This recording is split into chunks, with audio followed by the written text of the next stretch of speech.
Hello, everyone, and welcome to our Kinesiology 344 Health and Wellness class, first online video for our classes for financial well-being in this case. And this is our 11th week, and we'll talk financial well-being for this lecture, and then for another lecture, at least probably a third one as well, going into next week, and probably finishing sometime next week with financial well-being before we go into our final area of well-being with spiritual well-being, and then we'll spend the time for the remaining 2-3 weeks, all depending on how much time we have left, with trying to tie it all together with general concepts and ideas. And remember, you have a paper coming up shortly too as well. We'll talk more about probably more next week in that regard. That said, you also have a quiz or exam, which is like the other exams. It's going to be 30 questions, and you'll have only 15 minutes to take it, but it's online, and it's you just clicking through it with true and false and multiple choice both, and that'll be available by sometime on Thursday. So you have at least a couple days before that's even going to happen, and you don't have to take it until Sunday. Okay, it's up to you. Take it anytime during the week. Discussion board is going to be due by the end of Thursday this week, and you have to get completed all posts by the end of Sunday. Okay, so let's talk about financial well-being, just enough to get you going. It's not going to be very long here. Just get you set up with the concepts involved before we talk a little more detailed about it with discussion on Thursday. Or I should say, not with discussion, with more discussion on it, so to speak, from my perspective to you on Thursday. Okay, that said, talking about financial well-being. Financial well-being is basically the ability to effectively manage your economic life, having financial security and financial freedom of choice in the present and in the future.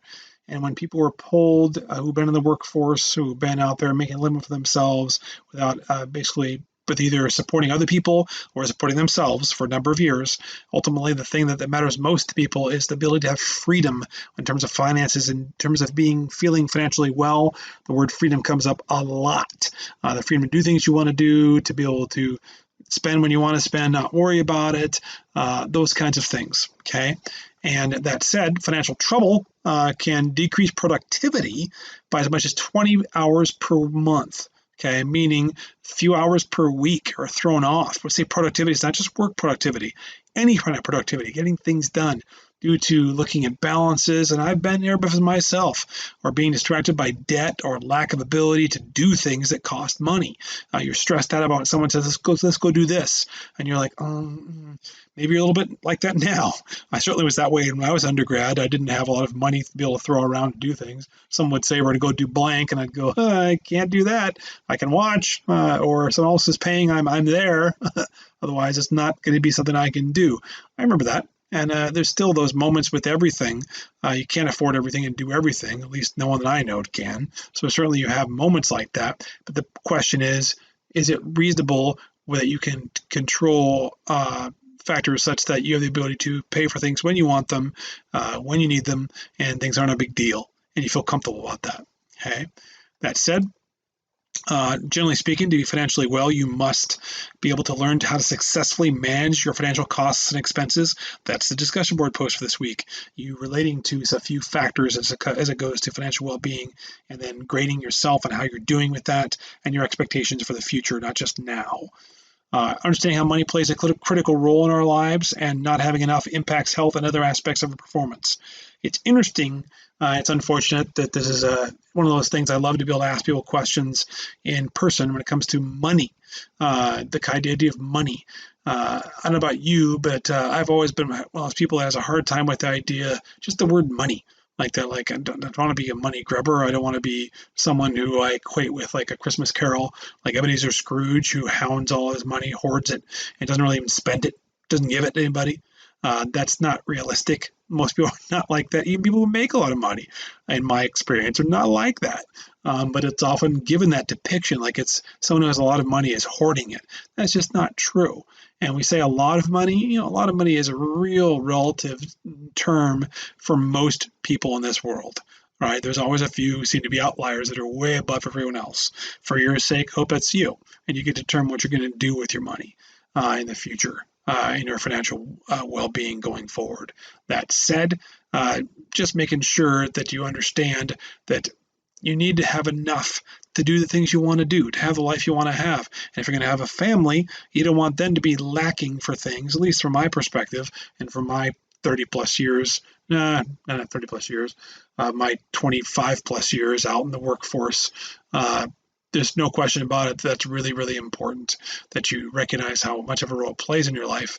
Not that you want money does for you, what money can provide for you, not the money itself. Okay? That said, being fiscally responsible and independent, not depending upon other people. That's really important for financial well-being, not being someone who is reliant upon other people. And we have all had that at some point in our lives. Sometimes it comes and goes. There's a point in your life whereby you have to go back and get help. It was actually 10 years ago that when we were renting, my wife and I, just under 40 years old, basically 12 years ago, I guess, 2008. When we decided that we needed to move back in with her parents and basically be able to save some money so we can afford what is really a considerable down payment, 6 figures, to pay in cash so you can actually have a reasonable down payment to get the home that we wanted. And so that took 3 years. I didn't think it was going to be that long. It was 3 years living with her family, and they were great. But that said, if you'd asked me that any number of years before that, I would have said that's ridiculous. I would never live with my wife's parents, my future wife's parents, or let alone my parents, so I can save money. But we did. That said, it was to help us get fully independent and get to a point where we're comfortable without spending so much time going toward that. And that's not necessarily a bad thing to do if you recognize it's short term and if you recognize the end goal is to be fiscally responsible and independent. You're taking a short-term back step, knowing you're going to take big steps forward following it. That said, having control over day-to-day finances. You have control. It doesn't control you. Being able to absorb a financial shock. Certainly been there when a cost comes up, whether it's a car accident or a medical bill, or just a big cost, like something happens, like something breaks if you're owning a home, opposed to renting one, then all of a sudden you have this tremendous cost. I had one just a couple weeks ago. I had a fire sprinkler basically start a little leak that turned into a significant leak, and the estimates were given to me in the thousands to at least several $100s. That's a good outlay. And all depending upon who's fixing it. If I'd gone with the first one, it would have been a couple $1,000s. That being said, you got to be able to absorb those financial shocks without necessarily going into debt, being able to pay for them. Being on track toward financial goals. Most people don't have goals toward finances. And the people that don't have goals toward finances, guess what? Typically don't have a lot of money in the first place. It's a proven fact over and over again. We've talked a little bit about it with other areas of well-being, that when you don't have goals, don't have clear ideas, or at least reasonable ideas, the clearer those ideas are, and this has been proven time and time again, the clearer the ideas are, the more likely you are to reach your goals, financial or otherwise. Having the freedom to make choices that help you enjoy life. I know one thing I always want to be able to do is to travel, and we're not always in situations where we can travel as much as I would like, but that's something I certainly want to work on and see change over time. I want to be able to give my daughter everything she needs, hopefully future children the same. I'd like to have more than just the one we've got, one for now, to be able to, if something happened to my wife's job, to be able to support her, all those things. I want to be able to do that. That requires work on my part. Not there yet. Ongoing process. It's a continuum, like all things in many cases for most people. That said, you got to be clear about it, and you need to be making positive strides toward it, right? That's an aspect of well-being, not standing still, because standing still is going backward. It's as simple as that. Basic steps toward financial well-being, identifying and addressing problems before they start. Such a truism for so many things. Recognizing the possibility that something might come up and planning for it in advance. That's called savings, right? That said, keeping organized records of finances. I am good at retroactive records. I will go back over the course of a month or a few months past and break it all down in great detail where all the money went, and that helps me plan for the future. I'm not real good about in the moment or even weekly or even monthly. It often takes me numerous months to catch up sometimes with it, but it's not ideal. But making sure you don't lose track of it, because if you start losing track, things can go off the rails really, really fast in not a good way. planning ahead and setting budget goals. When we say budget, budget is a loosely used term. Some will say you need to know exactly what your goals are for spending what money on what. It's not so much that. It's understanding your past costs, past expenditures, and then what you want in the future, and be able to balance those two things so that you're clear about what you really need to have to be able to spend. And you got to know, generally speaking, what you've got so you don't overspend. And of course, balancing other aspects of well-being as they tie into financial well-being, taking care of ourselves socially and personally, taking care of ourselves spiritually, taking care of ourselves from a proper place of work, workplace well-being, vocational well-being, feeling good about where we work, our being physically healthy, right? All those things play a monstrous role toward our financial well-being. Like all things, if you're not happy in one area or not content and not moving positively in a strong direction in one area, you'll see other ones lacking as well. It's pretty much a given in the 7 areas of well-being that we talk about. If one is lacking, there's no such thing as one is lacking, you've got the other 6. It just really isn't. Practically guaranteed you've got 2 or more, okay? Unless you've got all 7, which is fantastic. Hope that's the case. Otherwise, for most people, budgeting. Budgeting feels like a chore, which anything is if it's not a normal part of your activities, but it's essentially telling your money where you want it to go. I thought it was a great way of putting it. The best way I heard someone talk about budgeting was telling your money where you want it to go. I want this money to go over here, as opposed to being forced to put your money in places you don't want it to go, which takes away your freedom, takes away your comfort, makes more stress. Not a good thing. You can't easily get to where you want to go if you don't first know where you are, right? 64% of Americans can't cover a $1,000 emergency without borrowing, without going to debt. That's scary. Don't want to be there. Rent or mortgage should not exceed about 28 to 30% of your gross income. That's a pretty standard number, certainly for home lenders. That's the number they look at. Lenders in general look at that.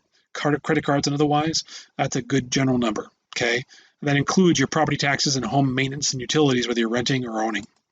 Now, there's an interesting rule also, the 50-30-20 rule, that 50% of your net income should be for rent, mortgage, and food, 30% for discretionary spending, the stuff you want to spend your money on. What do you want to do? You want to have cable TV, great, internet. Those aren't absolute needs. It's really nice and really helpful, but generally speaking, discretionary spending, travel, whatnot. And 20% for savings, okay? It's pretty high, but that's a general 50-30-20 rule. It's often recommended. Debt elimination. 20% of take-home pay, generally speaking, in America, goes to consumer debt. It's a lot of money, a quarter of take-home pay. Now, a lot of people, it's much higher than that. Most lenders suggest your debt not exceed 36% of gross income as a whole. The 28-36 rule that's often used is 28% towards your rent or mortgage, no more than that, and home maintenance, everything to do with your home, and then your debt should never be more than 36%. That would include also your school debt, student debt, not just credit cards, any loans you have, okay, other than home loan. Freeing up those funds could aid in retirement. That theory goes if you eliminate your debt, and also help you better enjoy the present. Why can't you have both? Why can't you save for retirement and enjoy the present? You can, but if you have a lot of debt or you don't make enough money to be able to support your expenditures, that won't be the case. Savings. 70% of Americans live paycheck to paycheck. Pretty scary. Over 2/3 of America. And every unplanned expense becomes a crisis. With emergency savings, you can feel a little bit more secure financially. 46% of Americans save less than 5% of their annual income. That's a pretty low amount. Generally speaking, it's thought you should have between 3 to 6 months or more of current expenses in savings in case money suddenly stopped coming in, lost job or other income sources, regardless where the income source came from. Retirement. Most people don't save for retirement until it's too late. 52% of Americans save less than 10% for retirement. $10,000 in their current accounts now, which is scary to consider the age ranges of people we're talking about. It's recommended to invest 15% or more in the future now. Some go as low as 10%, but that's a pretty solid number if you start investing early. I did not. I started investing late. Invest early in the mid-20s. You could, no joke, you do 15%. You could probably have a pretty good retirement to age of 45 or 50. My age right now, you probably could retire making $50,000, $100,000 or more a year, just coming into you, no problem.